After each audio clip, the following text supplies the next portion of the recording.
Good evening. It's Peter Zalewski with the Miami Condo Investing Club. I am out scouting condos. I'm crane spotting today. It's Sunday, about 7 o'clock Eastern time. I'm out in the Brickell Avenue area in anticipation of a tour we're doing this week. There's our Brickell Avenue area tour. Going to be going on for about 3 hours. Going to give you some information. About 100 towers or so. Whoops, don't want to trip on that old cement. About 100 towers or so that are located all in and around this Brickell Avenue area. Anybody who doesn't really know where it is, it's a submarket. It's located between the Miami River to the north and the Rickenbacker Causeway to the south. You'll have Biscayne Bay to the east, and the west is going to be Interstate 95. Let me get a real quick glimpse of what I'm looking at, and then I'll come back to my face. You'd probably rather see the building's face. There we go. You get a nice little glimpse. See some scaffolding there. It's a project called Brickell Place. They're doing some work. Why? Because the building's a little bit old. We got hit with some issues related to Surfside. There's all kind of regulations that are now in place, and special assessments going up, maintenance fees are going up, and insurance, as we all know, is insane. Let me come back. Bear with me. There we go. So, yeah, we're going to be doing this tour next Saturday. It goes for about 3 hours or so. It is rain or shine. So far, it's been somewhat dry. Not too much rain to deal with. It's going to be a little bit hot, but we go at a moderate pace. And during the tour, we'll go past a lot of the original existing product. We're also going to go past some of the new product that's coming online. Overall, in this greater downtown Miami area, and Brickell Avenue is going to represent probably about 40% of the unit count or so. Overall, in this market, it's going to go from the Julia Tuttle, which is 36th Street, to the north. I'm coming from about 24th, 25th to the south, which is where the Rickenbacker is. And bear with me 1 second. And then it'll go from Biscayne Bay to the east, and then 95 to the west. Now, what's interesting is we just put out a report today. We put out a Sunday report called Market Intelligence, Miami Condo Market Intelligence Report. Been putting it out since 2007, studying the condo market. And what was interesting is the lead story this week has to do with the property appraiser, a guy called Tomas Regalado.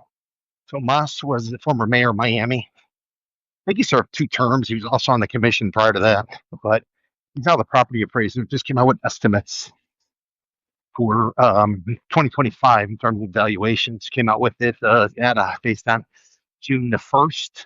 I had a press conference on June the 2nd. The reason I do that now is that the county, the school board, the city, so I got to be making their budgets.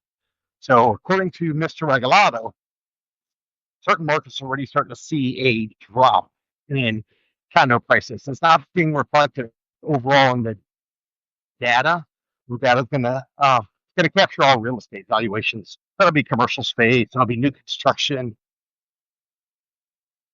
that's going up for warehouses. And I don't say really office buildings, but basically new construction. But condos are part of it. And property appraiser Regalado, he says the Coral Gables, that suburb, that Mediterranean designed international suburb just west of Miami, they're experiencing about a 5% property drop.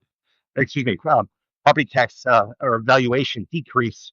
You have places like Aventura, as well as Big Village, North Miami. They've also fallen, ballpark 3.5% to 4%. Now, it's not much, but it's the beginning. According to Mr. Regalado, the property appraiser, he calls it the beginning of the next great crisis for condos in South Florida. And anybody who's been following what we've been putting out, since at least June of last year, a year ago, we were calling for a condo association financial cliff this year. Basically, prices hit a roadblock. They start to fall, primarily due to the fact that it doesn't make sense to buy, giving high maintenance fees, given special assessments, as well as insurance. Mr. Regalado said all the same during his press conference this week. Let me go back to some condos, give you a little insight as to what I'm looking at. Here we go. We got some. This is a gorgeous building called the Santa Maria. The distance, you'll see some older stuff. Then we have the Imperial. Check out those balconies. Massive balconies. Nothing you can really sort of get today. We got some mid-rise stuff across the street. You also see some real basic type of product there. Little office building for the time being. That'll be a teardown. Be replaced with some tower. And in the distance, you can see some of the new construction that's sort of all underway. Now, coming up here, should get a good glimpse of some of the towers that are under construction. Might be a little bit bumpy, so I'm going to come back.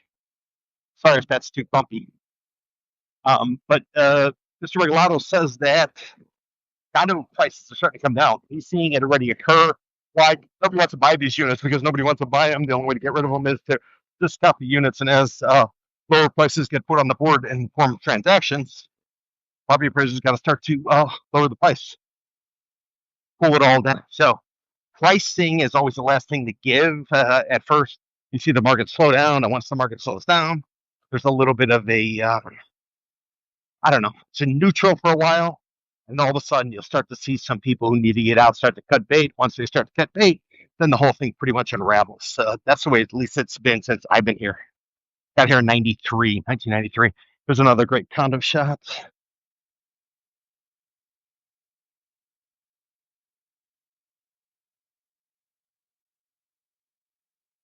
Got some other ones.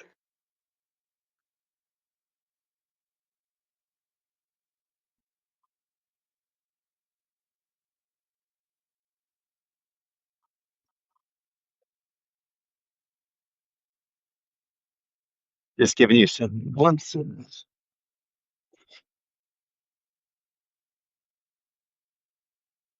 There we go. I'm back. So yeah, the market's showing some real interesting signs. Did a tour a week ago or so. We were taking a look at the Biscayne Boulevard corridor. That's the northern section of Greater Downtown Miami. And what we found is they got about 21 months of supply. 6 months is typically equilibrium. We'll have to see what the Brickell Avenue area has at this point. We haven't run the numbers thus far. We'll be running it this week. I'd like to pull them too far in advance because by the time we get to the tour, then there's, things can change, especially what we're dealing with right now. We all know what goes on with tariffs. We all know what goes on with announcements and tweets and what kind of impact that has on the market. So I'll be pulling those numbers. We're coming around to a little area here, coming off Brickell Bay Drive, 15th Road at Brickell Bay Drive. If anybody recognizes it, we're going to be coming up on the bay.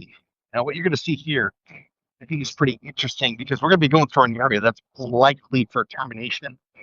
What's a termination? Termination is basically when you take an old building, you get a super majority of the unit owners to sell, third party buys it all out, everybody's paid, price, generally speaking. The developer then draws up a condo declaration, which is basically that separates condo from rental. And then once they knock it down, then they start all over again. So I'm going to show you an area where likely to have terminations. Go first bed. All right, so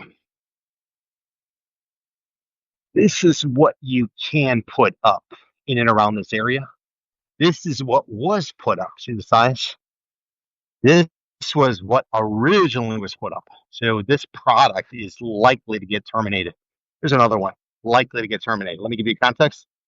Old generation, really old, newer type of product, current product. You can see dramatic changes are likely to come.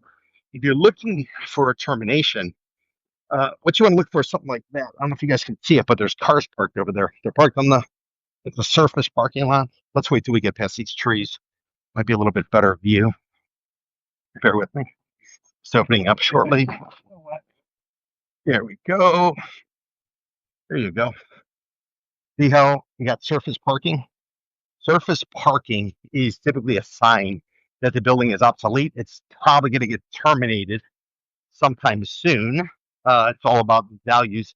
How do you kind of get a building to give up, throw up its hands, and allow to be terminated?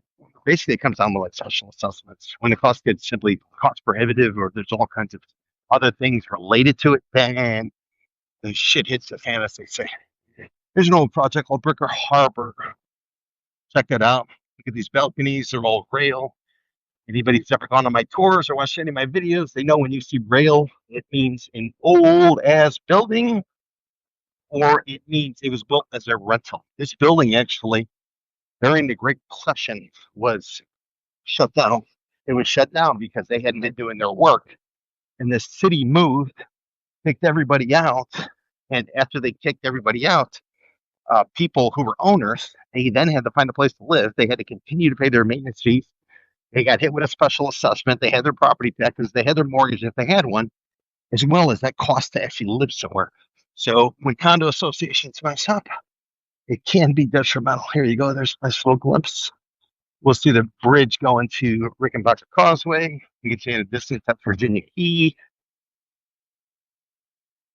And we're going to have Fisher Island straight ahead. You'll see the gantry cranes of the Port of Miami, and then South Beach will be in the distance. So here's an example of termination type of product. Check out how they got the surface parking. Surface parking, definitely tear down.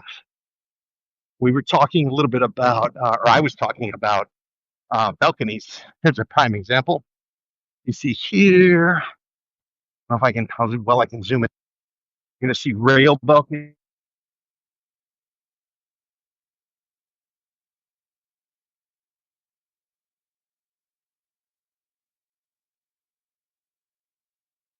Sounds, here we go. That stuff versus that. See the difference? All likely termination candidates. And then here you can actually see these doors. I don't know if you can make it out on this building, but these balconies actually have doors that you would have like in if you're in a house going out to your yard. Regular door. It's not hurricane proof or anything like that. Many of these have shutters on them because they're simply so old.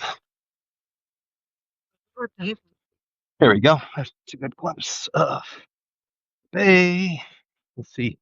Virginia Key. Good shot of Port of Miami. And then we'll have in the distance South Beach and Fisher Island. So we have one of these little AI, not AI, but the, yeah, maybe it is AI, self-driving delivery cars. So it's kind of a fun time to be water on because of all the different changes going on technologically. Not fun on the immigration perspective policy. Miami's probably likely to be a community that's really hit. 54% of this county is foreign born. And, you know, as they start to crack down on immigration, it's likely having an impact on tourism. And we're such a community or such an economy based on tourism. You got to wonder what it's going to be like come winter. Right now we're in summer. Here's another termination target. You can make that out. And we got some new ones in the distance, newer ones. What you're looking at straight ahead, this is called Brickell Key. It's actually a man-made island. There's a little spit of dirt when they dredged the Miami River. They went ahead and dumped all the dredging there. Over the years, they reinforced it. A group out of Hong Kong came in, bought most of it, did much of the development. Group called Swire. So Swire right now is getting ready to put up a Mandarin. Well, you look at the building, it kind of has the slick top to it. There's like an angle, almost like a ski slope. That's going to be torn down. They're going to be building another condo there, as well as next to it, there's a vacant dirt where they're going to be putting up a condo. So it'll be like a 2-building complex from what I'm told. I haven't gone to the sales center yet, but that'll be a massive project for the Swire Group. Yeah, another glimpse of kind of our towers. You see this old stuff, then you can see the new stuff. So this will be replaced with that at some point. It's just a matter of when it occurs during the cycle that we're in. And we're coming up on the Jade. We're also going to come up on Brickell House. These are 2 buildings. Jade was built during the last great boom, which went from about 2002 till it peaked in like 06 and ultimately crashed in 07. This Jade building at the time was filled with foreclosures, ton of foreclosures. I actually took Scott Pelley from 60 Minutes, CBS 60 Minutes, took him into this building because the stress and the foreclosures were so severe. Now it's a very desirable project. Thing is, though, came online in about 05 or so. And because of the changes due to Surfside, this building is now 20 years old. So it's going to be facing some pretty significant special assessments, within the next decade, if not sooner. Then we'll take a look over here. You get a nice little glance of some of the towers. There you go. That's Brickell House. Then in the distance, you're ultimately going to run into SLS Brickell. You run into the Infinity. There's a building over here called Emerald. And again, another teardown. So this gets replaced with that type of stuff. So we'll walk around. They've been working on putting together like a bay walk. This bay walk's turning into a pretty interesting place. Go give you a little glimpse. Some of these. Again, terminations likely to occur sooner rather than later. That's why if you have a downturn, don't get a little walkway, you get a better glimpse of Brickell Key in the distance. And then the other side will have downtown Miami. You can see the brand new Aston Martin that came online within the last year or so. This is a building here called the Mark, the yellow one. They used to have the rail balconies. They replaced them with glass balconies. The shot of the Jade Brickell. Everybody's hanging out and enjoying their Sunday, which is always fun. You see in the distance, the tallest building around, that's a building called the Panorama. Panorama is about 84 stories, over 800 units in it. That is the future. So when I talk about terminations, that's really what you're looking at. All this stuff likely to get replaced by something of that size. Ooh, you don't want to go that way. A dog's barking. So we're going to meander around here.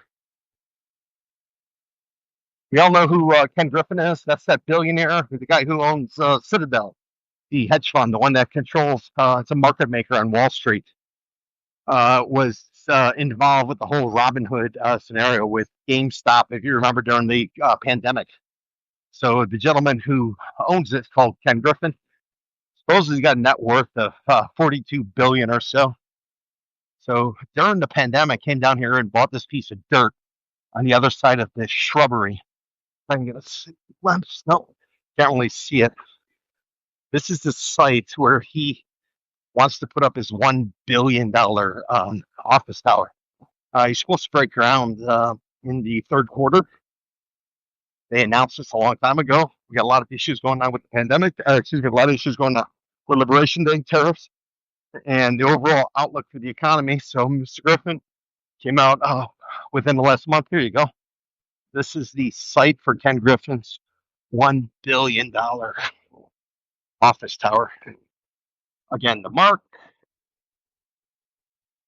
This is the club at Brickell Bay. This building allows daily rentals or short-term rentals. I think it's daily, might be 30 days. That's the building where during the Great Recession, you had so many realtors who weren't making money. What they started doing, here we go, I'm going to come back. Here we go, I'm coming back. So during the Great Recession, a lot of realtors weren't making money, but they were getting listings for bank-owned properties, REOs, they call it, real estate owned is what it stands for. And some of them, they were simply opting to move into the bank-owned condos because nothing was traded. So when you would take an investor in there, sometimes you never knew what you were going to find. You might find a blow-up mattress. You'd find clothes that were hanging in there. Otherwise, the buildings were vacant. And, we even had some of the porn companies out here reaching out to us and asking if they could rent a unit for the day to shoot some porn in there. So consequently, many of the condo associations got together. They dealt with the city of Miami police, and they put in place like security measures. You take a photograph now when you go in some of these condos. So, and if you go into a condo in and around Brickell Avenue, it's going to be as a result of what happened during the Great Recession. So I was walking along the bay. I Now just hook the left. I'm going towards Brickell Avenue. That's going to be the financial district. That's the primary road. It's named after the Brickell family. They were the ones who owned pretty much this side of the Miami River. There's William Brickell and his wife. William was a Yank, as they say, and the wife was English, but raised in Australia. They met in Australia.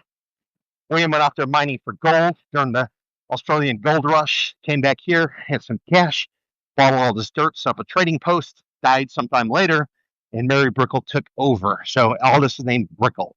So South Bank of the River is named Brickell Avenue area, run by Mary Brickell for the most part, the visionary. North Bank is Julia Tuttle, and she's the one who put that together. So let me go ahead and give you another glimpse of what we're looking at. Here you go. We're going to start off here, 1221. We'll go over. That's an office tower.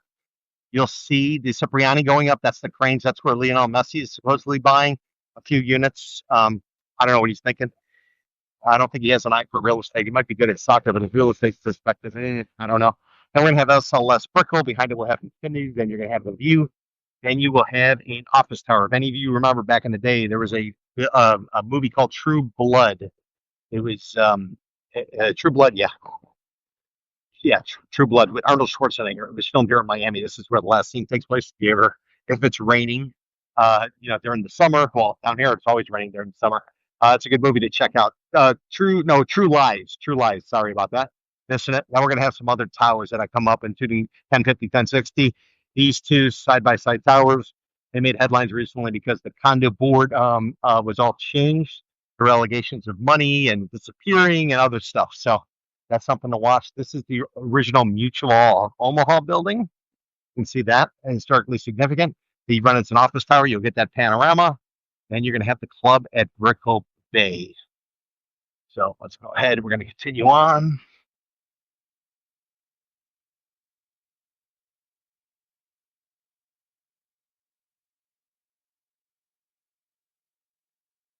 All right, we're continuing on.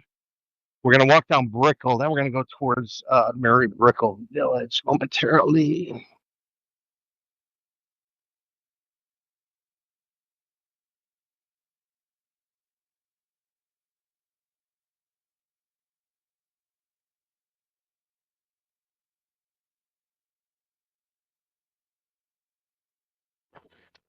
There we go. We got our Brickell sign. Some great views. The building in the distance, darker one, that's called the Flatiron, done by a guy called Ugo Colombo. This building over here is called the Bond.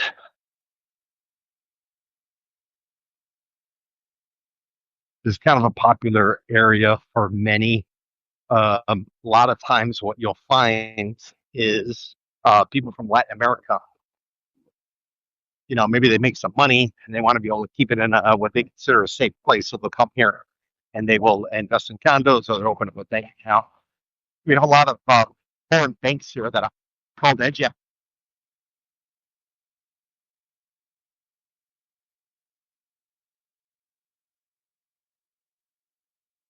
Sorry about that.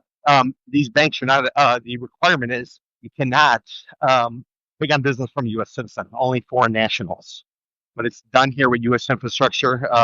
If memory serves me correct, there's no FDIC insurance, but it is a way for you to sort of park some cash if you were a foreign national and you want to put it in the United States, or at least you used to want to put it in the United States. Who's to say how it plays out now? Yeah.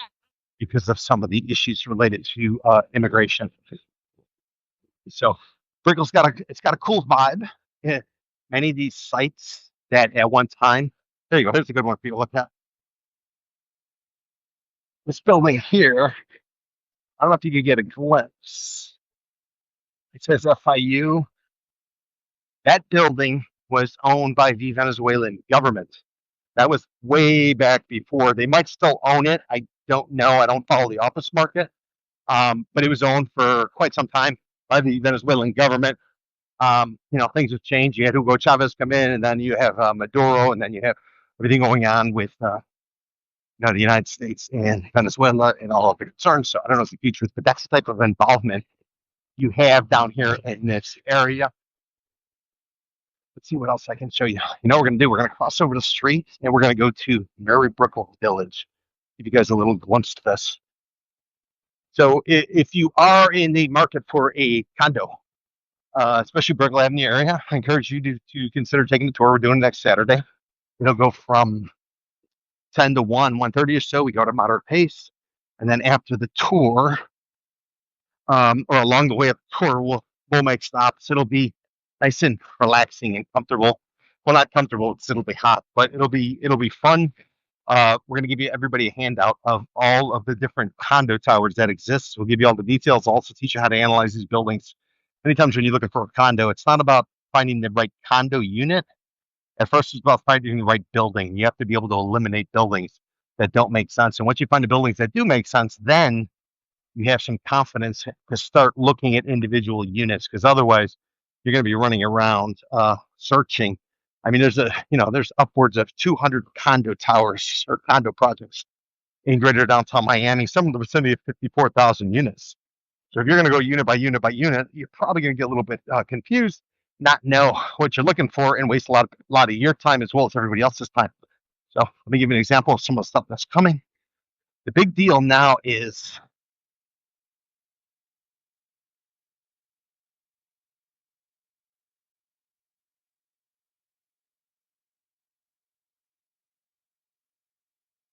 the big deal now is trying to assign a brand to a condo. You saw that one. That's the Dolce Gabbana. So what they do is they'll come in, developer, maybe a no-name developer, maybe a first one out of the chute down here. They might have developed elsewhere, but not down here in South Florida, especially in Miami. Typically, the first project is a nightmare. So in order to try to lessen the drama that they experience, a developer, they'll bring in a brand, and once they bring in the brand, then they feel like they're going to be able to sell it better. I had a private lunch. I do private lunches for members of our club. Miami Condo Investing Club website is miamicondo.club. So we do private lunches. I had a developer come in, spoke to a group of about, I don't know, I think they're like eight people, small little, in our conference room. And that developer was saying he's using Armani Casa, which is a brand, doing a project up in Pompano. And I want to say that they charge like a 10% premium to use that name of Armani Casa, but in return, they're able to charge 20% more. So that's kind of how it works. So, keep that in mind. When you buy into a name brand condo, what you're really doing is you're buying into a licensing agreement. Now, worst case scenario, if something goes sideways, you could lose that licensing agreement and you could lose that brand. The example that was made, there was a project in Miami Beach called the Canyon Ranch. Ran into some problems, and once it ran into some problems, a suitor stepped up to buy the distressed product and asked the bankruptcy court to cancel the licensing agreement with Canyon Ranch, was able to do so. And anybody who had bought in the Canyon Ranch because of that, it's a spot of New York and Arizona. Anybody who bought in it for the brand, overnight it disappeared, and now suddenly they were facing some challenges. So I'm in Murray Brook Village. Let me give you a quick glance of what it looks like. So it's going to start off here. Now we'll go high. Here we go. Each of these buildings, ballpark them at 300 to 400 units. This is going to be a hotel. This is a Citizen M hotel. You get a sense of kind of what's going on. This is the Brickell Flatiron. It was put up by Ugo Colombo. That's the famous Sexy Fish, where the drinks are, from what I hear, outrageous. I've never been. We got some of our other condo towers. You can see here in the short one with the balconies. Notice how the balconies are like cement. I don't know if you can really make it out. That's actually a rental building. So again, when you look at these condos, pay attention to balconies. That is a rental building. You can tell by the balconies. Next to it is a project called what is it called? 9 at Mary Brickell Village, and that one's got rail balconies. Why? Because they started building it as a rental, and in midstream, they decided to convert it into condos. So they never went glass.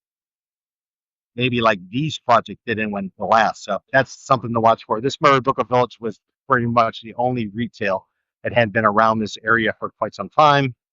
Let me give you one last glimpse. Yep. So I'm out looking, as mentioned, I'm out looking for stuff for our tour on Saturday. So I figured I would sort of share with you guys kind of what the look is in and around this area. So this is our famous Mary Brickell village, named after, again, Mary Brickell, the wife of William Brickell, bought all the dirt. Remember, they met in Australia during the Australian gold rush.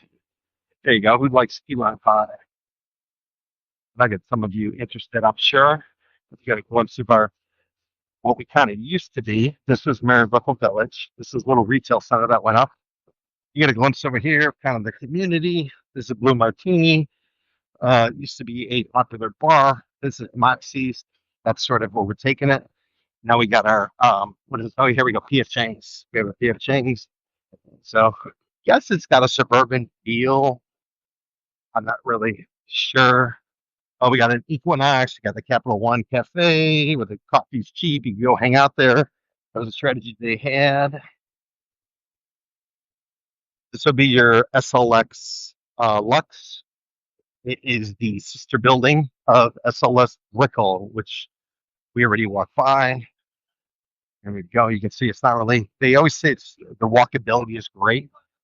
Fortunately, they don't do anything for sidewalks. And when you look at these buildings, you got to anticipate there's about 300 units.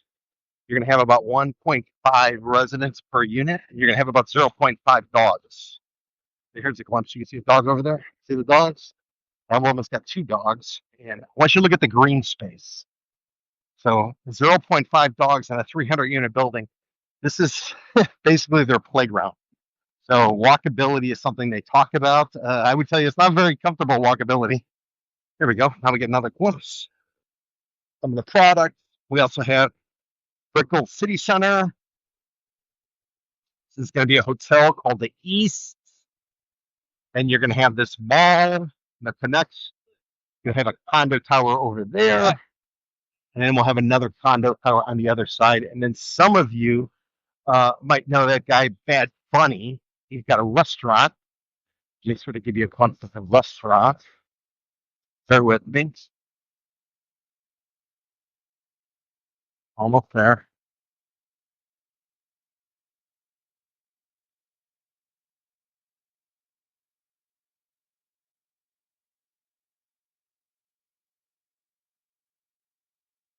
There you go. I don't know if you can make that out. Let's see if we can make that out. Everything Gecko. So that is the Bad Bunny restaurant. And you got the entrance for East. East to be up there. It's a rooftop bar. So if you are in town, you want to go hang out on the rooftop, there's a place called Sugar. It'll be at the top of that building. We're actually crossing over 8th Street or Coyote Show. And on the other side of 95, which is probably about 4 blocks, 5 blocks down, you're going to run into Little Havana. So take you a little bit farther. You can see our Apple store. We also have a Lucid dealership. There you go. This is the Henry, named after Henry Flagler. Flagler's the guy who brought the train down here. Much of the stuff is named after him. He's the gentleman who made his money with Rockefeller. Henry Flagler handled logistics, moving all the oil that Standard Oil was producing and trading. And as a result of that, it was natural for him, once he retired, to go ahead and set up his own railroad company because he understood the business. Got into passengers, and he's the one that started the whole passenger phenomenon of Florida. And his rail was pretty much laid the path that people would take. At first, it would be US 1, the road, and then after that, it was followed by I-95. The train recently has been restored, the passenger service. For the longest time, it was only used for cargo. Here you go. Here's another shot. Another tower.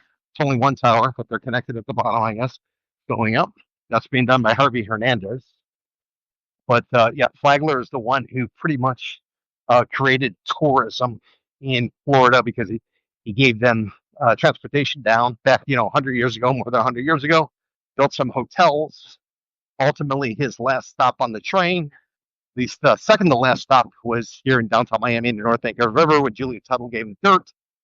And ultimately, his last project was to take the train down to Key West, which he did. And he died a few years after the train began, somewhere in the vicinity of the late teens. Here we go. You can see the walkability. They talk about how narrow the sidewalks are. So we're almost to the northern edge of the Brickell Avenue area. So I'm going to be saying goodbye momentarily. We'll give you one last glimpse, kind of what we're looking at. So you can see some of our towers. That's the other condo here at Brickell City Center. We have the Brickell City Center Mall. Then you'll get a glimpse and you see some of the cranes in the background. So let me just remind you, next Saturday from 10 o'clock, it'll be June 14th. Next Saturday from 10 till 1, we'll be doing a tour of the Brickell Avenue area. It'll be about a 3-hour tour. We'll have some stops along the way. We'll go at a moderate pace. It's a rain or shine tour. And I'll give you a list of all the condos that exist on here, also an analysis of every single building. Again, we believe that you find a building, then you find a unit, rather than looking for units, because you're simply going to waste too much time. And then once you do find a unit you like, the fundamentals might not work from a property perspective. So we'll give you the list. We'll teach you how to analyze these buildings. We'll help you to, we'll also answer any questions. I've been writing and analyzing and studying the market for north of 30 years. Former journalist. Tend to be a straight shooter, but and also have a dark sense of humor. So that's something that sounds like fun. You want to get some steps in. You want to learn about the condo market. You want to get an understanding about how to analyze buildings, whether it's down here in Brickell Avenue area, or downtown Miami, or anywhere in Florida. You might enjoy it. So if you want to attend, you can go to directly to buy the ticket, MiamiCondoClub.eventbrite.com, MiamiCondoClub.eventbrite.com, or go to the website, which is MiamiCondo.club. If you are a club member, tickets are $50, 50. If you're not a club member, they're $65. So anybody who's interested in playing the game and doing it on their own, a DIY, do it yourself, I'd encourage you to maybe give some thought to joining the club. The club, we put out all our own data that we're able to collect, produce. We give you assessments. We give you analysis. Stuff is behind a paywall, but if you're a club member, you get access to that. It's $40 a month or $400 for the year. If you need white glove service, we have a founders club where basically I'm on call anytime you need anything. You reach out, and so that's also something to sort of keep in mind. So hope to see everybody next Saturday if you can make it. If you can't make it next Saturday, maybe you'll join us on one of our tours. They're going to be rolling them out over the course of the summer. We've been doing them since 2014. We'll be rolling them out slowly over the summer, and then as we get into winter, depending on how the market goes, we'll probably get buses going again. You're basically getting a bus, you drive around, it's all air conditioned. So that's something to watch for. But to get information on tours, MiamiCondoClub.eventbrite.com, MiamiCondoClub.eventbrite.com, or go to our website, MiamiCondo.club. I'm Peter Zalewski, founder of the Miami Condo Investing Club.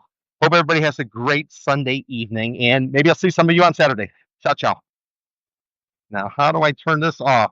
Anybody who's watched it, they always know I don't know how to turn it off. Now I do. Bye, everybody. Take care. Ciao.